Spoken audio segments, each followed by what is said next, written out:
The hidden cost of technician turnover. Join passionate automotive trainer and coach Andrew Uglow as he unpacks the massive financial impact of losing your best staff and why the skill shortage might be a satisfaction problem.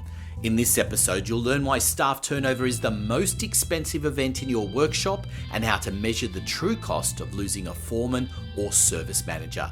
Discover the 3 pillars of technician retention and why the industry's Net Promoter Score is a warning sign we cannot ignore. Along the way, you'll hear stories about the reality of departure interviews and the myth that technicians only care about money. I'm your co-host Anthony Pearl, and this is the Frictionless Workshop podcast. Let's get cranking.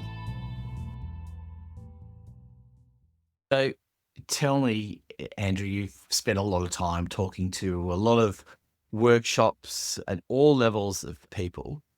Is there something that is the most expensive thing that is not being measured and not showing up in a report that should? Yeah, so the most expensive event in a workshop is technicians leaving, and more expensive than that is foreman leaving. And you could even argue perhaps at that same level as a service manager that leaves. I know if you lose like we did our own research, we went and engaged with some HR professionals who play in the automotive space, and we went and did a bit of track and measure to work out. And some of the measures were subjective because they don't exist, so we had to take best available. But for the most part, it's somewhere between 1.5 and 2 times what their wage is off your bottom line when you lose a good tech, like a tech that's productive, that's contributing. If you lose a foreman, you can double that. It'll be somewhere between 2.5 and 3.5 times what the foreman's wage was. And service managers are similar if you don't have a good 2IC or a good foreman. So if the service manager leaves and you've got a great second in charge who can step up, or you've got a great foreman who can keep the workshop running, then it's going to really hit your bottom line. One of the things that doesn't get measured is staff turn. That doesn't seem to be a line item, even subjectively, for planning and costs and projections of, well, what happens if I lose my foreman? What happens if I lose a tech? And now we are starting to see that in places like Complete Dealer Solutions, and Errol Fernandez do those sorts of mapping, which shout out to you, Errol, if you're watching, if you're listening. Well done. Crazy important. But I talk to foremen and I go, how many techs have you lost in the last 12 months? Oh, we've lost 6. Okay, how many of those were you happy to lose? Like, some people you don't want in your business. You want them in your competitor's business, screwing them over, not screwing you over. And for the most part, they go, oh, look, 5 of them, one of them was a bit special. We can do without him. But the other 5, and it's like, well, why did that happen? And we come up with anecdotal evidence, but there was no departure interview. There was no anonymous feedback form where people can just punch in what they thought, vent their spleen without any consequence. Now, I appreciate that if there was just one person to leave in the last month and you got one response on the anonymous line, chances are, we know who it is. But if that's funneled through HR and anonymized, there are some profoundly useful things that you might not learn any other way. And I go back to this whole track and measure. Well, gee whiz, you want to be doing that. And often the myth of technicians just want more money comes out of, oh, why are you leaving? More money. Okay, I'm sure that was part of it, but what else? Did you ask that question? And what else? Do the whys. And why, and why, and why, and what else, and what else, and what else? We usually just stop at money. Because that's less confronting, that's less painful, that's less personal. We know the reality is that people leave managers, they don't leave businesses. So, try those shoes on for size. It's the knee-jerk reaction, right? That's what people are primed to say. And it's almost doesn't have any true meaning. It's a bit like when you meet someone in the street and you say, hi, how are you? You're not really that interested in how they are to that full extent. It is just a knee-jerk thing that you say, let's get into the real conversation, let's keep moving. And that's the concern, isn't it? When the response is, oh, it's about money, particularly when, I know you've talked about in previous episodes as well, the high percentage, I think, if I'm not mistaken, I think you said as high as 60% of techs that wouldn't recommend the industry to others. So when you've got that going on, it can't be just about money. Right. So this comes out of the Wrenchway survey. Now, I just want to take a very short diversion. I've just asked the question, does Net Promoter Score matter? Because in the dealer world, we used to have CSI, Customer Satisfaction Index, and a lot of manufacturers moved to Promoter Score from the book Raving Fans. I forget who the author was, but they're an advocate of Net Promoter Score. I believe it was them. I might have my books mixed up, but Net Promoter Score basically comes down to two questions. Would you recommend us? Would you recommend our service department? Were you satisfied, or how satisfied were you with the service that you received? And would you recommend us? With the recommendation being the litmus test, right? This is the tell-all. This is the dipstick, right? How do I know I've got oil? I've measured on a dipstick. How do I know that the customer was actually happy? They'd recommend me. That was the key defining metric for customer satisfaction and customer retention, can I offer? And so different manufacturers have different scales and scopes. Most manufacturers demand a positive Net Promoter Score, so something above zero. Arguably, anything 50 and above is considered good. If you can start to hit 60s and 70s, that's really quite outstanding. And if you're above 70, and particularly into the 80s, that is like worthy of adoration and a state or a street named after you. Like, that is just truly epic to have an automotive business perform at that level, because things in the automotive world are highly stacked against the business. The business can do 99.99999% of things right and get that tiny fraction of a percent wrong, and they get smashed for it. And it's really sad, to be honest, because they got so much right, and that 1% was really subjective and trivial in some cases. So when Wrenchway came out with their survey, and I've got it here in front of me, it's called Voice of Technician Report 2026.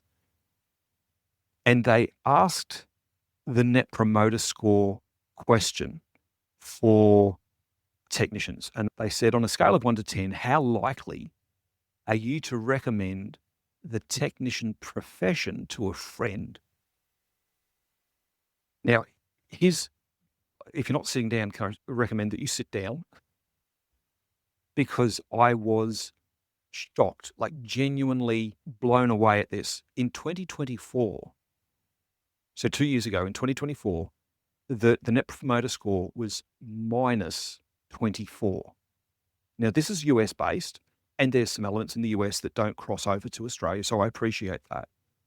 In 2025, it moved from minus 24 to minus 52. So it more than doubled backwards. And then in 2026, we only had a small minor decrease of minus 60. So when we say minus 60, 70% of the industry were detractors and only 10% were promoters. So just process that for a minute. In the US, 70% of people who are working as technicians in the automotive industry hate it. Because that's what a detractor is. They would not recommend it to a friend. Now, I don't know about you, but for me, if that isn't a nuclear fire on your front lawn of urgency, I don't know what is. Unless, of course, you don't believe Net Promoter Scores. You just go, oh, Net Promoter Scores, it's all flawed and faulty and the metrics are all wrong and they don't this and they don't that. And for the people who are going, well, Andrew, how do you know that it wasn't just a bunch of really upset technicians who responded to the survey? Something like 3,500 technicians responded to this. This isn't just an idle, trivial thing. The other pushback that I hear is, well, Andrew, that's America. They have flat rate. We don't have flat rate. They have this. We don't have that. We've got better conditions. We've got holiday pay included. We've got this. And sure, I take on board that feedback because it's true. Our technicians are wildly better off as a consequence of the things that we have by government legislation than what they have in the US, no question. And that actually shows up. They break down the different reasons. And at the same time, let's pretend, just for a number, pick a number, Anthony. Let's spin the wheel and pick a number. If the dissatisfaction with the industry is 70% of people are saying they don't like it. They're they're detractors. They're very dissatisfied. What would be a good number that would correlate here? 35% of people? Is that a good number? That would make us minus 25. The Frictionless Workshop podcast is brought to you by Solutions Culture. For details on how to get in touch with Andrew, consult the show notes below. And don't forget to subscribe so you don't miss an episode. Now, back to the podcast. Do you know what's interesting about this as well, though, is that it can be one thing that is happening in the industry overall, and another thing that's happening in the workshop business environment. And you have to kind of work between those two as well, don't you? You can have dissatisfaction with the industry and where it's going, but you can have satisfaction with the part that you're playing within it as well. So I think how do you actually measure that at a local level? I mean, is that a big red flag that they actually need to do that? Is that the starting point for this here and saying, well, we know this industry figure exists. What is it actually for us? Yeah, great question. I'm going to answer that by offering two thoughts. First thought is, if I'm satisfied in my business, if I feel recognized and rewarded and resourced, which are the three big chunks. Like if you wanted to distill down what you should do with your technicians, it's those three: recognition, reward, and resource. And perhaps we can unpack those in another session. But if I feel that I have the resources I need to succeed, I am recognized for my success, and I'm rewarded for my success, how could I be dissatisfied with the industry? Or better, how could 70% of people be dissatisfied with the industry? So one or more of those things aren't happening. Now, I appreciate that for the US, reward is a big challenge because of how they do their stuff. But if a dealership, and I pick any dealership, any brand that ran Net Promoter Score, was to get a change year over year, double backwards like they did from 24 to 25, there would be a team from the manufacturer in that dealership doing a deep dive, is what we call it. And we would be working with the service manager, with the service advisors. There would be the business development manager would be dragging people out of the dealership and putting them on training courses to make sure that they know the right things to say, the right things to do. There would be technical training. There would be people that don't work there anymore. There would be a massive effort applied to resolving and turning that round, because you have to. How can you stay in business where 70% of the business don't like you, don't want to be there? Now, I appreciate industry level, sure, but don't tell me there isn't a corollary between industry level and business level, because there has to be. There cannot not be. And so I go, let's play devil's advocate. Let's pretend that we got 0% here. We weren't as bad as the US, but we got 0%, or we got 12% positive. I'm sorry, that's a good result somehow? We complain about, as an industry, we complain about the skills shortage. Maybe there's a relationship here between satisfaction and skills shortage. Now, hear what I'm saying and what I'm not saying. I'm not saying pay them more. Like, sure, pay them more, but I'm not saying you have to pay them more. No. We've been stuck playing at the tip of the iceberg, and we've been doing all the stuff that's visible and obvious. And we've missed the really important things that are less visible, counterintuitive, and less obvious. And I go back to, if the technicians are dissatisfied, well, there's a reason for that. Sure, a percentage of them are going to be sookie la la whingers who weren't hugged enough as children. Absolutely. But some of them are going to have genuinely authentic reasons for why they feel that way. And maybe if we believe customers with Net Promoter Score scores, then maybe we want to go and test our technicians and find out what's really happening for them.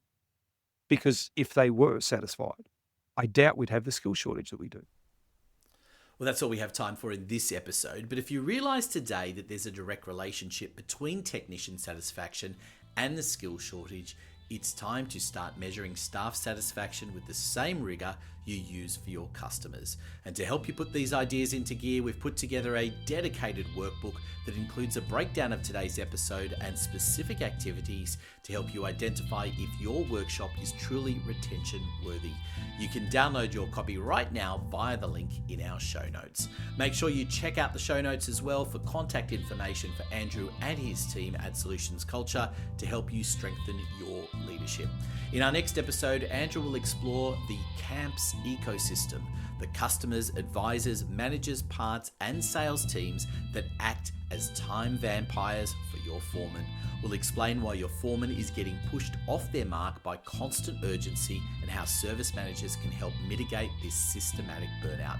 We love your comments as they help us frame future episodes, so don't forget to leave them as you like, share, and subscribe so you never miss an episode on whatever platform you're listening to us on right now. This podcast is produced by my team at podcastdoneforyou.com.au, helping professionals share their expertise through powerful podcast content. Until next time, keep your workshop running smooth and frictionless.